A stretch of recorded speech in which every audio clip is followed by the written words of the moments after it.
Hi, this is Flash from United Handyman Association doing Handyman Answers.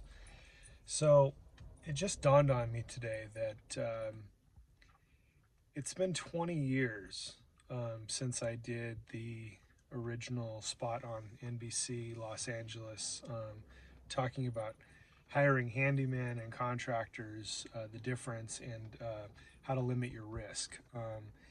From that, from that, it the station received emails and letters and that were forwarded on to me, um, and it was handymen talking about not being treated properly and that they are real businesses and they should be treated like a business and things like that. And that's what prompted the idea for me to start the association.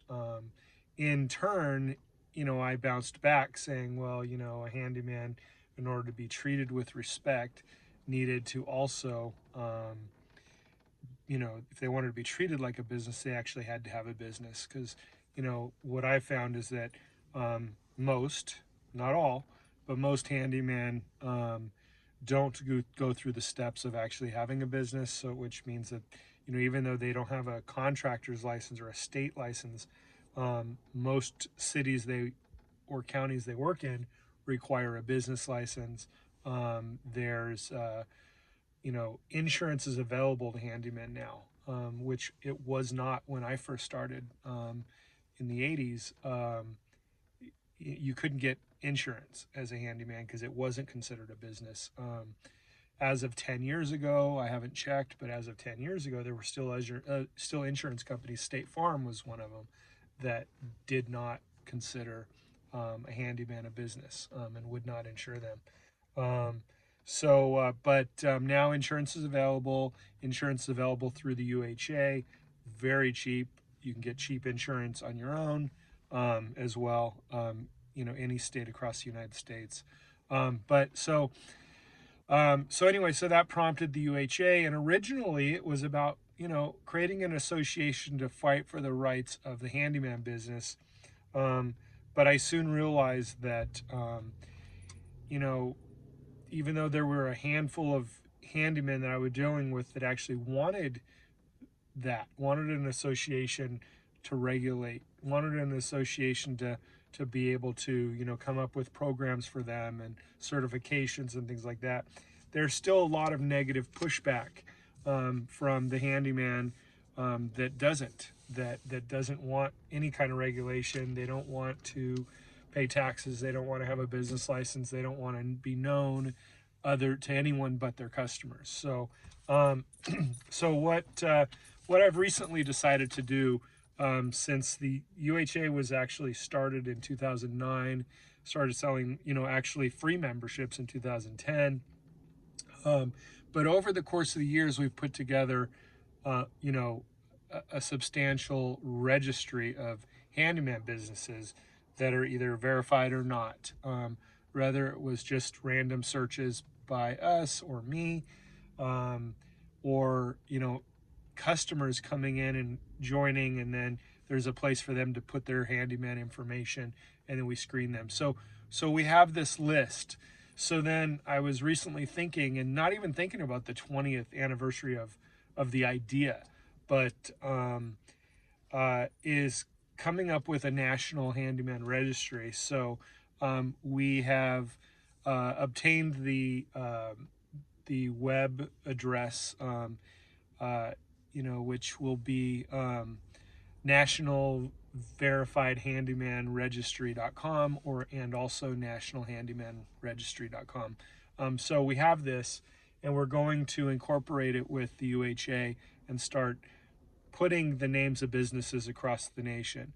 Now, I work with state agencies, state contractors board. They love us because we're private and we can do more than they can. So we can run a screening on a business anonymously without their permission, where they're a government agency and they can't.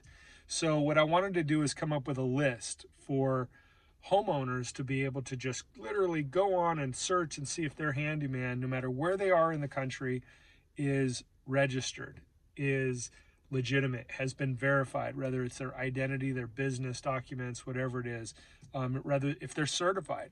The UHA currently, we're still the only association that that certifies businesses through background screening and tests and things like that.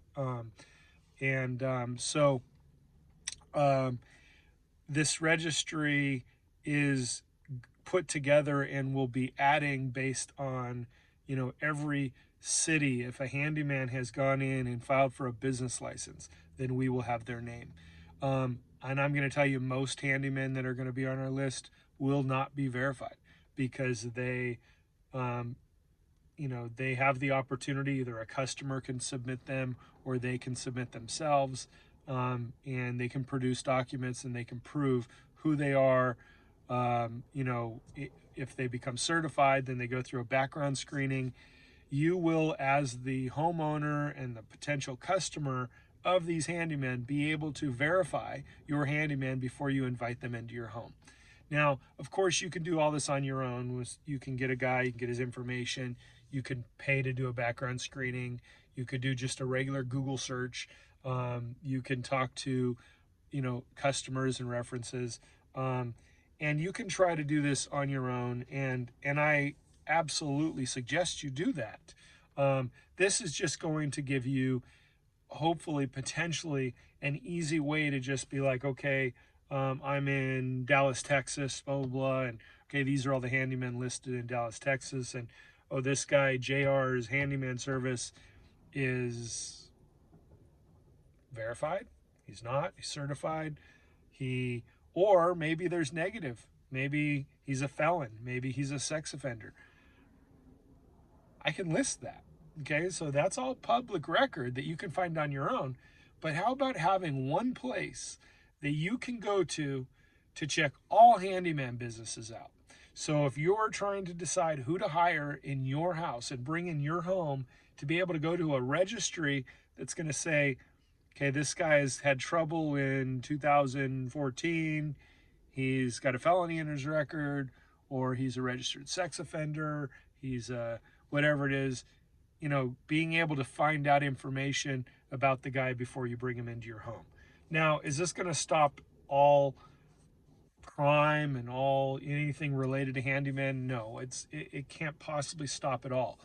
But if it's already happened, then you can be notified. If it's already happened, if they're already a registered sex offender, you deserve to know. You deserve to have all of the knowledge about the person that you hire and bring into your home. Why is that important? Well, obvious it's important. But why is it important to have an independent association like the UHA tell you about this? Well, the main thing is because right now, the way the laws, are, a registered sex offender or a felon, they don't have to tell you. So they can, if they go and try to get a job at Home Depot or anywhere else, or even work for another contractor, they are supposed to tell them, and that contractor has that ability to background screen them for, employment purposes, and they find out what's going on with them. But a business that goes in and just opens up, gets a business license, or even like I told you earlier in this video, don't even bother getting a business license. So now there's no record of them whatsoever. No verification for that handyman. He is a felon, a registered sex offender, and he is now working in your home without telling you. He's not telling you because he has figured out that he has found an industry that's not regulated. It's not regulated by state. The state's interest in a handyman is simply to force them to become a contractor, not to regulate the handyman. They will fine them. They will arrest them. They will, try to manipulate them into becoming a contractor. They will offer them deals to become a contractor because that's how the state gets money. And that's what the government cares about. That's what the state cares about. They care about getting money. So the only way they can get money from these guys is if they actually become a licensed contractor. Therefore, the fees go to them. So we have a program for handyman, a certification license, a license certification program that basically they go through the same steps. Okay, they they pass a background screening, they give us references, they take a test, they supply all the documents, they prove they have insurance, and then they become certified by the UHA. So ultimately, that's the best route to take for a handyman. Now, I'm not going to tell people not to become a contractor, but I am going to be honest about the limitations of a contractor versus the limitations of a handyman. There are a lot of contractors that use the name handyman, but they're contractors. So they are subject to contractor laws. So, for example, most states have limitations on what a contractor can do and can't do. But the one thing that across the board is that once you're a contractor, you have to treat every job as a contractor. You can't be a handyman on this job and you be a contractor on this job. So that's another thing that you have to be aware of, that the guy you're hiring he's either a handyman and he's insured and he's passed a background and whatever, or he's a contractor and he's passed the same exact things. But a contractor, for example, doing handyman work when a contractor's license requires him to do a minimum of 2 trades, if he goes out to repair something for you and it's one trade and it's not considered within his license, then he is not only not covered by his license, but he's also not covered by his insurance. So making sure that you check and hire the proper people, or else you're the one that's going to pay. So literally, you're the one that's going to pay. Hopefully nothing ever goes wrong. But if it does, and their insurance just denies something, or your homeowner's insurance denies something, that's going to be why. So anyway, see, I'm all choked up over this. So this has been a fun ride. 20 years of doing this. From setting it up to the original concept, everything. But it hasn't been without disappointment. There's still a lot of people that push back. There are still a lot of guys that don't want regulation. They don't want you to know about them. The thing that keeps me going is when I get the emails and the calls and the messages, on my videos or whatever, that are like, oh my gosh, thank you so much. You're doing such good work for this industry, or thank you, you saved me. I had no idea that this guy was, had a record, or was using a false name, or when I get things like that, it's so rewarding, and it reminds me that what I'm doing is actually a good thing.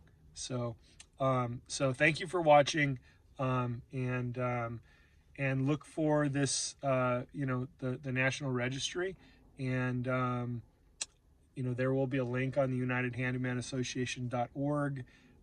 Also, if you're a handyman and you want to get on this list, you can join also at the UnitedHandymanAssociation.org. You can register, you can become a verified member and show your documents, or you can become a certified member, pass a background, pass a test, supply your documents, supply your references, and become a certified handyman. And there you go. You have all of that and more. We have other services to offer you. We are your association. We are there to fight for you, to support you, and to help you. We'll help you get, there are many things, from building your business to running a business, from coaching to collecting to mediation. There are several things that we can help you with. So anyway, UnitedHandymanAssociation.org is how you get there. And thanks for watching. And as always, happy home repairs. This is Flash with Handyman Answers. Bye.